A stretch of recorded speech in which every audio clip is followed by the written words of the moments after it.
Hello, Namaskar, welcome to the channel. This is the disclaimer for you guys. Let's get started. तो इस video में हम समझेंगे कि आज कैसे रहा मार्केट्स का पूरा मोमेंटम, किस डायरेक्शन में मार्केट्स थी। ये निफ्टी 50 का चार्ट है डेली टाइम फ्रेम का। अब चलते हैं 1 आवर टाइम फ्रेम पे। डेली पे अगर आप देखोगे तो डेली पे एक डोजी टाइप ऑफ कैंडल बनी है, काफ़ी छोटी कैंडल बनी है। निफ्टी में भी सेम है, सेंसेक्स में भी सेम है, फिन निफ्टी में थोड़ी ज़्यादा सेलिंग है, बैंक निफ्टी में भी सेलिंग है अच्छी खासी, मिड सेलेक्ट इंडेक्स में सबसे ज़्यादा सेलिंग है। तो इसका मतलब ये है कि मिड सेलेक्ट में जब वीकनेस आ गई है तो मतलब अब मार्केट्स रेडी हैं एक करेक्शन के लिए। निफ्टी से स्टार्ट करते हैं। सबसे पहले निफ्टी को देखेंगे, 1 आवर टाइम फ्रेम पे देखेंगे, 15 मिनट्स पे देखेंगे। 1 आवर टाइम फ्रेम पे अगर हम बात करें, इंडिकेटर्स को ऑन कर लेते हैं। 1 आवर टाइम फ्रेम पे हमने एक सपोर्ट जोन फाइंड आउट कर रखा था which was around 24,750।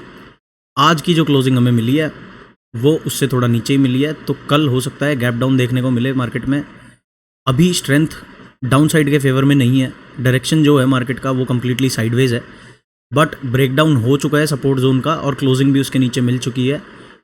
Daily closing अगर हम देखें एडजस्टमेंट के बाद कहाँ मिली है, 793 पर मिली है, बट प्राइस ने लास्ट के आधे घंटे में काफ़ी सॉलिड डाउन मूव दिया है।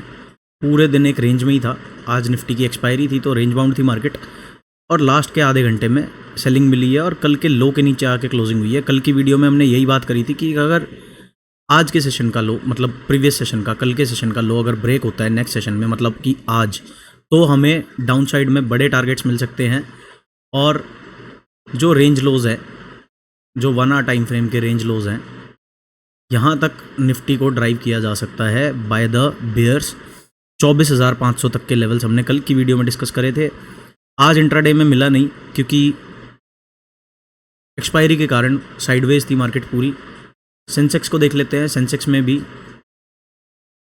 क्लोजिंग नेगेटिव मिल चुकी है। कल बड़ा गैप डाउन हो सकता है अगर आज यूएस मार्केट्स नेगेटिव फेयर करेंगी। Fin Nifty is also below its 200 period average. 1 hour time frame पे बात कर रहे हैं, 200 पीरियड एवरेज के नीचे आ चुका है फिन निफ्टी। बैंक निफ्टी को देख लेते हैं। बैंक निफ्टी ने भी नीचे ही क्लोजिंग दी है। निफ्टी मिड सेलेक्ट में सबसे ज़्यादा सेलिंग देखने को मिली आज के सेशन में। 1 वे डाउनसाइड मूव था, जहाँ से ये रनअप आया था वहाँ तक पूरा रिट्रेस कर चुका है। तो अब डेली टाइम फ्रेम पे समझते हैं। डेली टाइम फ्रेम पे मिड सेलेक्ट इंडेक्स नेगेटिव हो गया।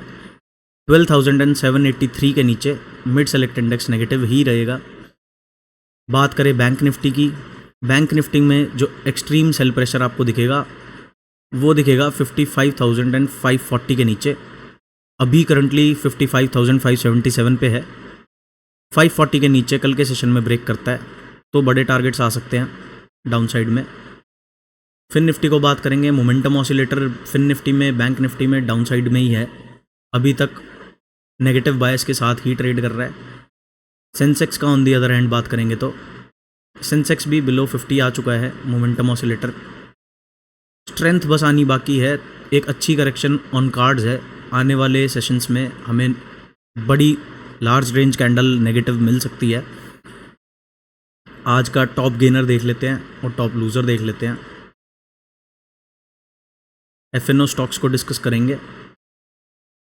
जो टॉप गेनर रहा वो टाटा कंज्यूमर प्रोडक्ट्स रहा।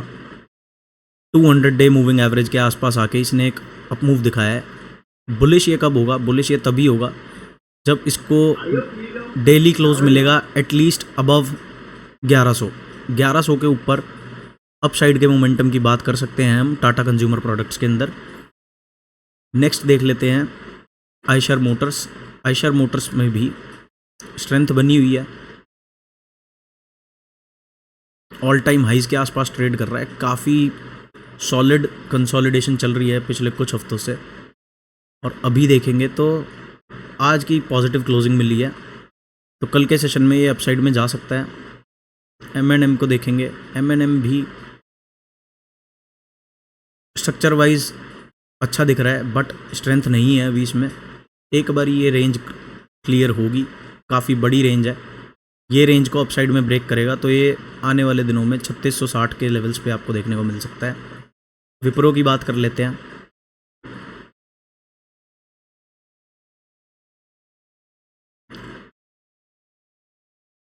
चैनल पे जाके अगर आप स्टॉक टॉक वाली प्लेलिस्ट को खोलोगे, उसमें आईटी सेक्टर का ही पूरी सारी स्टॉक्स को डिस्कस किया गया है। जाके वो वीडियो देखो और आपको एक माइंडसेट मिलेगा कि कैसे चार्ट्स को देखना है और किस तरीके से अपनी पोजीशनिंग रखनी है। टॉप लूजर्स देख लेते हैं अब।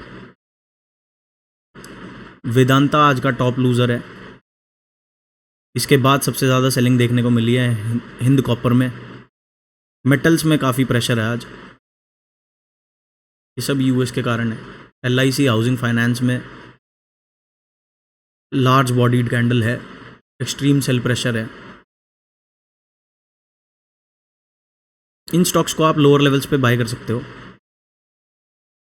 अभी थोड़ा सा बाइंग छोड़ के रखना, दिमाग में बाइंग मत रखना, क्योंकि काफ़ी अच्छा रनअप हो चुका है पिछले सेशंस में। 1-1.5 महीने से 2 महीने से ऑलमोस्ट वन वे अप है सब कुछ। कोटक बैंक को देख लेते हैं। कोटक बैंक ने मंथली लेवल पे एक ब्रेकआउट दिया था, उसके बाद से ये रिट्रेसमेंट पे है।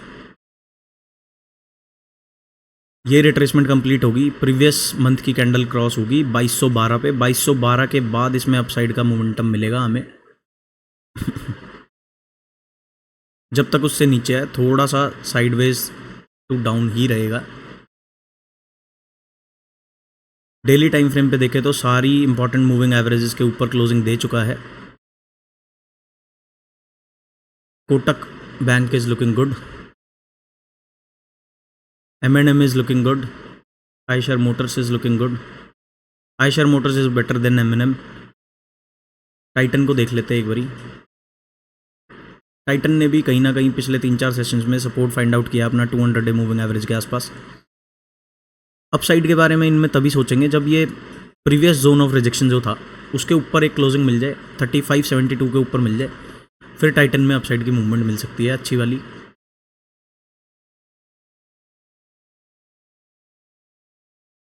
नेचुरल गैस को डिस्कस कर लेते हैं। नेचुरल गैस में मोमेंटम बना हुआ है,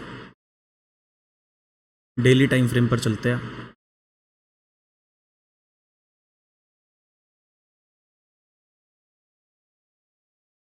यहाँ पर हमने बात की थी नेचुरल गैस की, पीछे 2-3 दिन पहले वीडियो डाली है मैंने, उसमें जाके आप चेक करना। नेचुरल गैस में मोमेंटम बिल्ड हो रहा था और ये मोमेंटम कंटिन्यू है।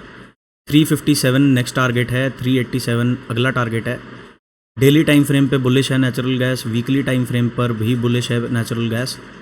जो जोन ऑफ रिजेक्शन है, अगर 338 के नीचे आके कहीं ना कहीं क्लोज दे देता है किसी भी दिन नेचुरल गैस, तो फिर ये थोड़ा नेगेटिव हो जाएगा। जब तक 338 के ऊपर बना हुआ है तब तक इसमें अपसाइड के ही प्लान्स रखना।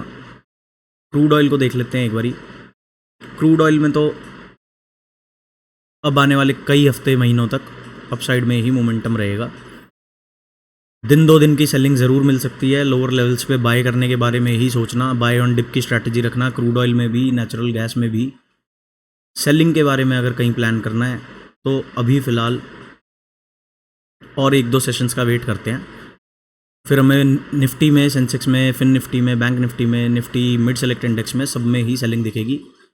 और सेलिंग अगर कंटिन्यू होती है और बियर्स कंट्रोल कर पाते हैं मार्केट को, तो मिड सेलेक्ट इंडेक्स आपको दिखेगा 12,180 के लेवल्स पे। गोल्ड को एक बार ही डिस्कस कर लेते हैं। XAU USD देखेंगे, काफ़ी दिन से एक ही रेंज में मेंटेन कर रखा है। सेलिंग के बारे में कहाँ प्लान करेंगे गोल्ड के अंदर? अभी सेल जोन में ही है। जब तक 3391 के नीचे रहेगा तब तक नेगेटिव ही है गोल्ड। 3391 के ऊपर आएगा तो पॉजिटिव हो जाएगा। एक्सट्रीम सेल प्रेशर कहाँ देखने को मिलेगा? एक्सट्रीम सेल ऑफ आएगा बिलो 3320 और फिर नेक्स्ट सपोर्ट एरिया है 3280 का। 3320 से लेके 3280 तक थोड़ा सा केयरफुल रहना है। ये लेवल्स ब्रीच होते हैं तो डाउन साइड में गोल्ड काफ़ी बड़ा मोमेंटम दे सकता है और काफ़ी शार्प सेलिंग देखने को गोल्ड में मिल सकती है, प्रोवाइडेड ये एरियाज़ ब्रीच होने ज़रूरी हैं। 3281 के नीचे ही एक्सट्रीम सेल प्रेशर आएगा उससे पहले नहीं आएगा। सिल्वर को भी डिस्कस कर लेते हैं। सिल्वर ने काफ़ी अच्छा मोमेंटम दिखाया है पिछले 1-1.5 महीने में। अभी देखोगे तो आज करंटली देखें तो सेल आया हुआ है। सेल का मतलब ये है कि जो सबसे छोटी मूविंग एवरेज है उसके नीचे आके इसने क्लोजिंग दे दी है। तो यहाँ से लेके अगर आज की क्लोजिंग हमें डाउन साइड में ही मिलती है तो नेक्स्ट टारगेट सिल्वर का होगा 34.968 का। ये XAG/USD है, इंटरनेशनल वाला है। अपने वाला सिल्वर देख लेते हैं एक बारी। यहाँ से अगर आज हमें नेगेटिव क्लोजिंग मिलती है तो नेक्स्ट एरिया ऑफ सपोर्ट है सिल्वर के पास 1,03,750 के अराउंड। गोल्ड की बात करें इंडियन मार्केट्स वाले की, तो इसमें भी इस तरीके का कुछ प्लान है, बट ये सब चीज़ें तभी होंगी जब एक बारी क्लोजिंग मिलेगी एटलीस्ट हमें 97,000 के नीचे। 97,000 के ऊपर जब तक गोल्ड बना हुआ है तब तक इसमें अपसाइड का ही मोमेंटम रहेगा। एक क्लोजिंग हमें नेगेटिव चाहिए एटलीस्ट इस तरीके की कैंडल। ऐसी कोई कैंडल मिलेगी तो हम डाउन साइड के बारे में प्लान करेंगे। बात कर लेते हैं फटाफट बिटकॉइन की और इथीरियम की। बिटकॉइन को अगर आप देखोगे डेली टाइम फ्रेम पे काफ़ी टाइट रेंज में कंसोलिडेट कर रहा है। बहुत स्मॉल रेंज कैंडल्स हैं, बीच में 1-2 दिन का मोमेंटम हुआ है दोनों तरफ का, बट कंप्लीटली रेंज बाउंड है बिटकॉइन। इथीरियम को भी देखोगे तो कंप्लीटली रेंज बाउंड है। बायस इनकी क्या है, बायस जब तक इथीरियम ये रेंज हाइज नहीं क्लियर करता है, ये एरियाज़ नहीं क्लियर करता है, एटलीस्ट 2740 के ऊपर इथीरियम को आना पड़ेगा बुलिश होने के लिए। और बिटकॉइन को कम से कम एटलीस्ट 1,07,700 के लेवल्स को क्रॉस करना पड़ेगा अगर अपसाइड में कोई मोमेंटम चाहिए। फिलहाल बिटकॉइन का इथीरियम का बायस जो है वो डाउन साइड का ही है। अपसाइड का बायस है क्रूड ऑयल का, नेचुरल गैस का, गोल्ड और सिल्वर का। जब तक सेलिंग नहीं आ रही है, नीचे के दिए गए लेवल्स क्लियर नहीं हो रहे हैं। मिलते हैं नेक्स्ट वीडियो में। बाय बाय, जय श्री राम।